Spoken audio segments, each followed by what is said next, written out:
Yes, guys. Okay, so my name's Jay. I'm a music producer, and today I'm going to show you how to make your intro and outro from a track that you've already produced. So if you've got your track and you've created a radio edit, but you want to turn it into an extended edit or a club mix, whatever you want to call it for DJs, then this is the fastest way to do it. I'm sure I've been thinking about doing a video like this for a while, and 2026, let's just start as we mean to go on, right? So I've got my Ableton project of my brand new remix of Haven I Run. I'll show you a quick clip of it. I'll just maybe play you the build up and the drop, and then I'm going to show you in my project how I come up with an intro and outro. Generally start with the outro, taking stuff from the drop, and then build up the intro from that. So let's see if we can do it in the time that I reckon we can. All right, let's switch some cameras, and we're over here now. Cool. First things first, this is my Ableton project. Let's show you guys this in full. I've got my bass at the top here. I've got kick, piano, drums, different groups, ambience, vocal, snares, etc. The green things are effects. I have no idea what that is. I think that must be an impact or something I've added in last minute, or some sort of reverse sweep, and some build-ups and risers. Now, I haven't actually, usually I always put my markers in. So one would be verse 1.1, verse 1.2, or build here, drop, etc. I was a bit lazy with this project, I won't lie. I kind of just steamed through it and was like, I want to get this out for New Year's Eve, which it is out. It's on YouTube and SoundCloud, so if you haven't checked it out, I don't know what you're doing. But this is how we're going to make the intro and outro. I haven't done it yet, so I will show you how I do it. First of all, I'm going to get the whole project from the top down, and I'm going to copy and paste the whole lot over on the same project, but a little bit further on the right hand side. So I'm just going to copy it from here, a little bit further, give myself some space, and we'll start here. That'll do. Okay, so this is the track. I will start from the build up.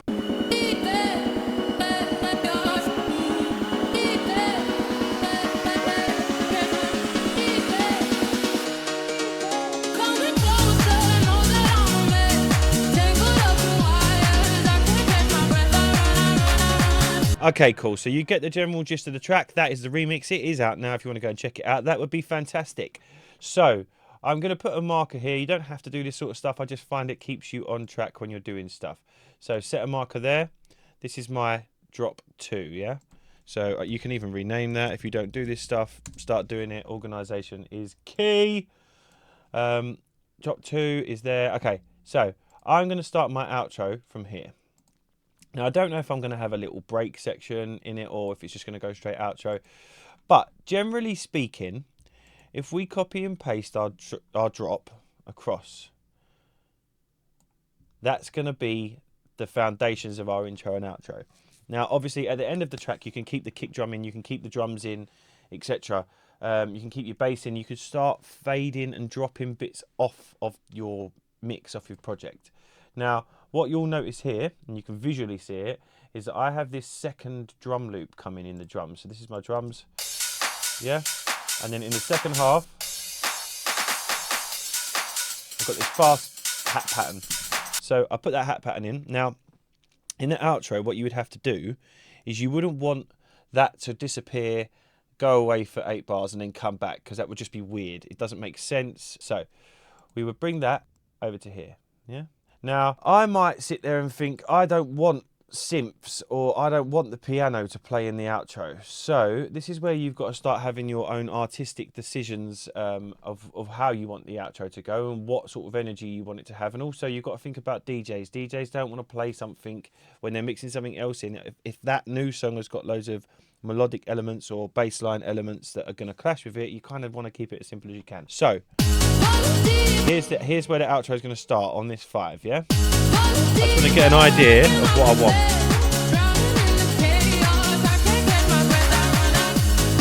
Alright, so first of all, we're going to take the kicks out, and we're going to stop the drums.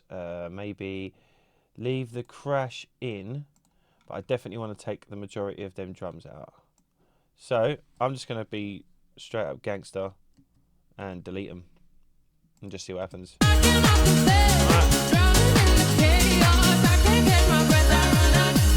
Okay, cool. So that works. Now I'm going to take this vocal out for a minute. I've just muted them bits of the vocal because I don't know if I just want to run bass line here and take the piano out. So we're going to go and listen to it again. This is Music Production 101. Repeat the fucking same bit over and over.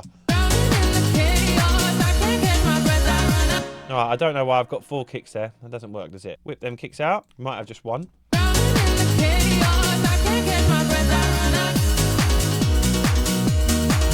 Cool. Okay, cool. Now, I'm going to take the pianos out here.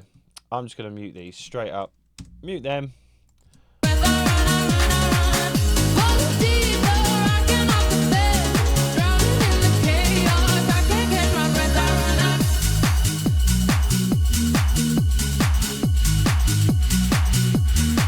Oh. Right, okay, now straight away, one thing that I've just heard is that I run at the end of that.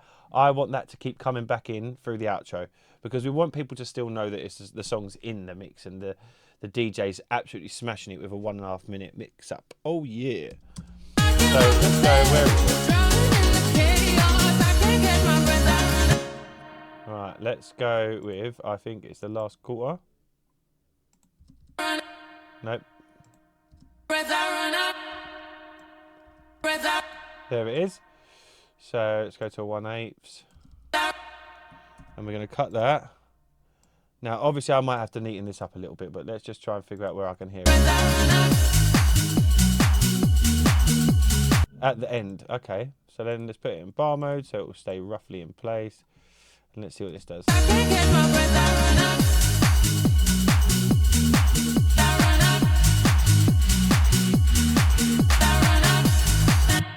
Hold on. I wonder if I can find anywhere where she just says, I run. I don't want to double up that. That sounds weird. But anyways, you can see we've started to get a little something going on. So I've got some effects here. That's got nothing on it. That's literally just muted. So I don't know why any of that's sitting in the project there because it's going to confuse me. Okay.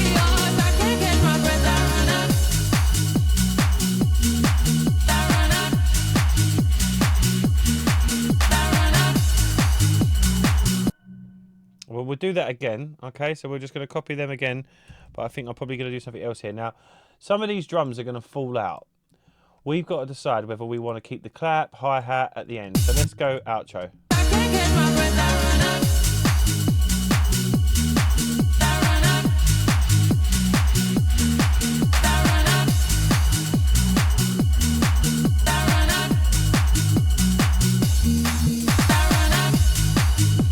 Now, I think I might try and take the hats out here. Okay, we're going to try that. Let's see what happens. And maybe even the ride.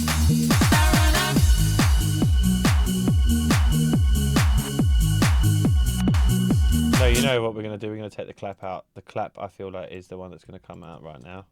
So let's see.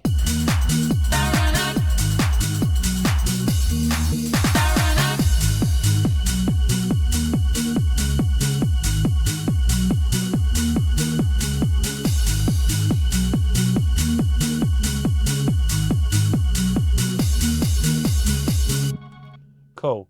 Now, where is that little ambient sound coming from? We possibly can take one of them ambient beds out. Or what we can do is we can just start filtering this out.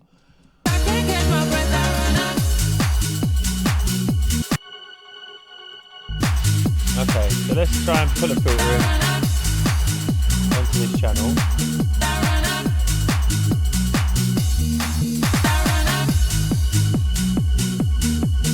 Now all I'm doing here is I'm adding in some automation.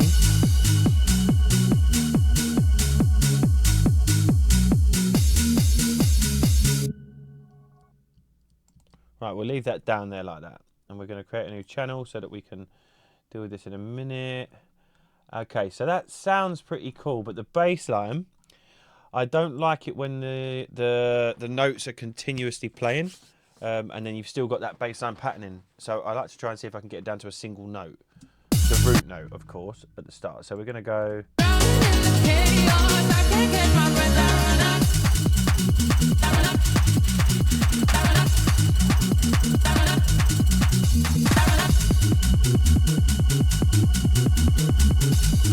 Right, so all I've done there is I took out the pluck, the organ bass pluck. But what I'm thinking is to just not have that going on like that. And if we just extend that sub bass note out for as long as we can.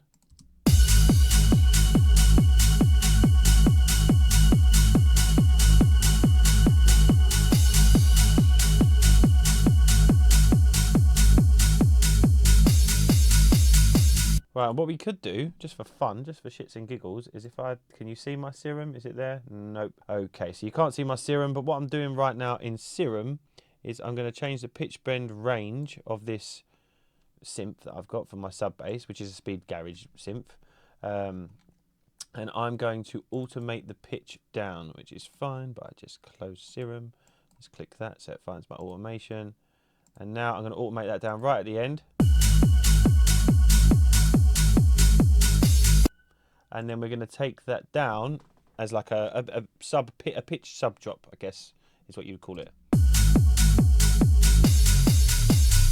Whoa! I feel like we made that in less than 10 to 15 minutes. And this, at the moment, I've not cut any of this video or clipped it. So let's check it out. We've got our drop.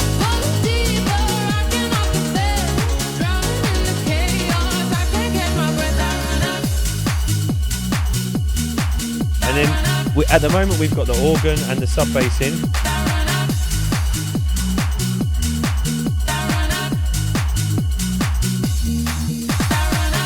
Organs cut, claps cut. We can still have this.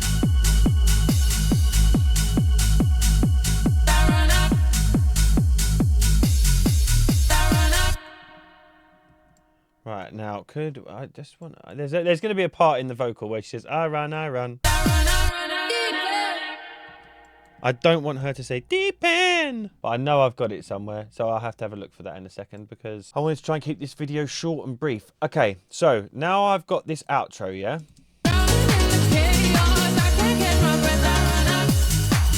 Yeah, I've got this outro. We can agree that that sounds like a cool outro. Now what we want to do is you want to take that and put it at the start of the track, which is going to be here-ish. So, again, first things first, let's grab my bass and then everything underneath it. And what we're going to do here, obviously you can still do things like you can add some more effects into the situation and beef it up a little bit more. Some of the stuff that you've got in your drop you might want to move across. You just, you know, it's really a taste thing. This isn't like oh, this is the way to do it and there's no other way. Like there's loads of different ways to create intros and outros, but this is just the way that I do it.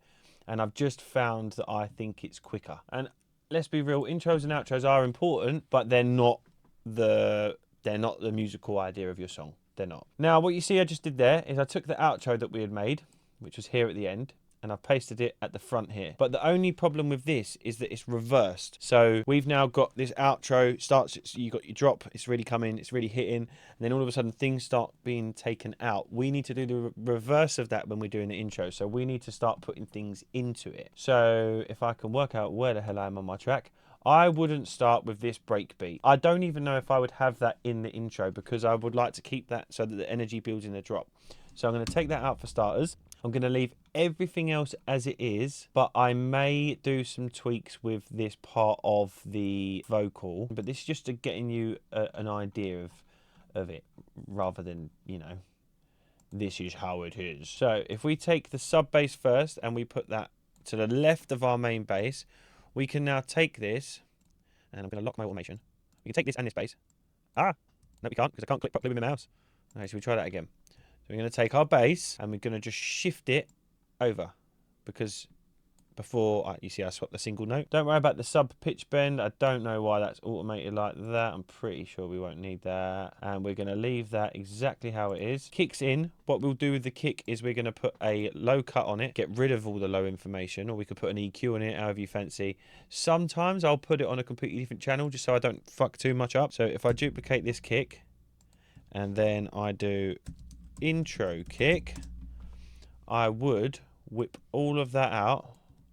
I'd get rid of it in the drop one. I've got an intro kick here, and I'm going to simply go on to something like, let's keep it simple. Audio effects, EQ8.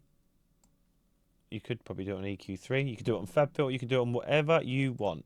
But if we click the first one, and we're going to put that on a low cut, and we're going to bring that up to, I don't know, maybe around 80, see what it sounds like. We don't want it to lose too much punch, but we don't want it to be too high. Oh, hang on a minute, what the hell is this? I'm in the wrong part of the song. I should be here. Huh? Oh no. Oh no. Now this is the problem with working in the same project. It does get a little bit confusing. So where were we? We're going to get rid of that intro kick. This is our intro. This is our intro. We're going to get rid of that kick drum. And then this is our intro kick. Right, okay. So now let's put our EQ8 on that because you can still hear that that's thumping hard. So let's put that on there like so. And we're going to drop this up again to about 80 and see what we get.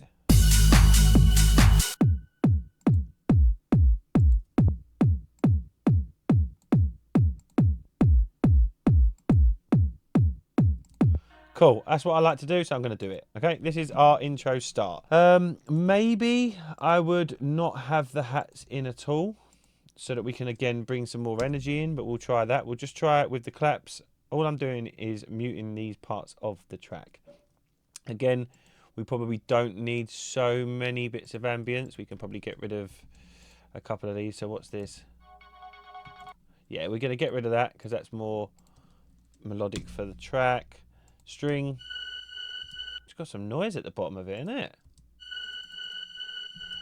Wow, I missed that one off. I mean, it's too late. I've released the track. I can't cut the low end off now. Maybe I can. Maybe I'll re-export this and start again. Put it out again. So that's the joy of a bootleg on SoundCloud and YouTube. You can do what you want. We're going to leave them in.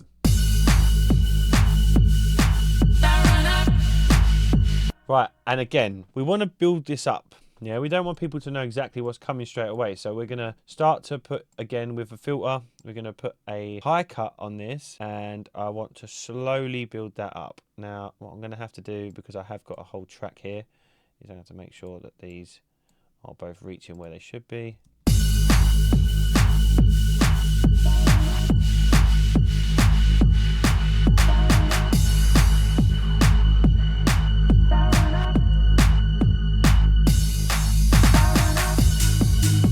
What's this? Okay, I just want to nick that there, and I might stick that there quickly.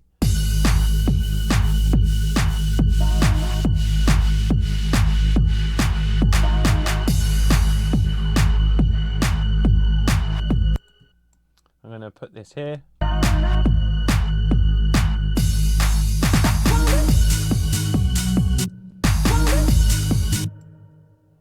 going to make that a bit bigger.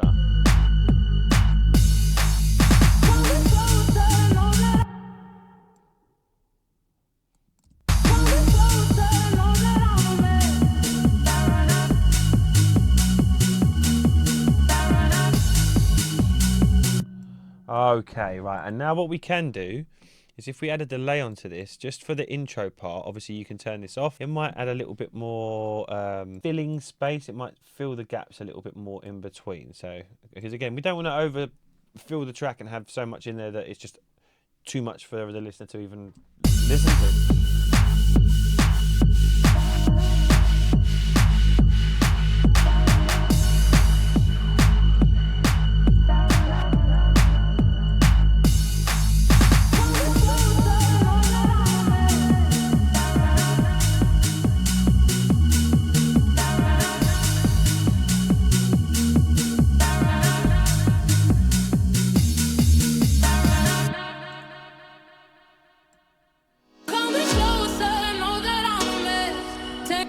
Alright, so there you kind of have it.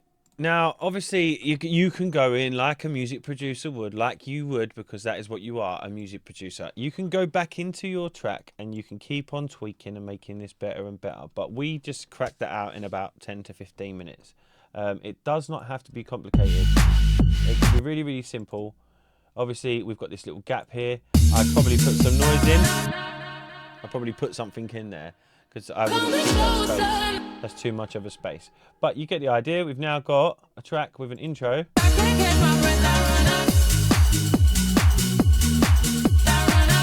And an outro. So it's that simple. That's how you can make your intros and outros for your tracks really, really quickly in Ableton or any project or any DAW that you use. I hope this has been helpful. If it has, drop me a like, follow, subscribe, share it, and I will come up with some more video ideas and be back soon. Peace.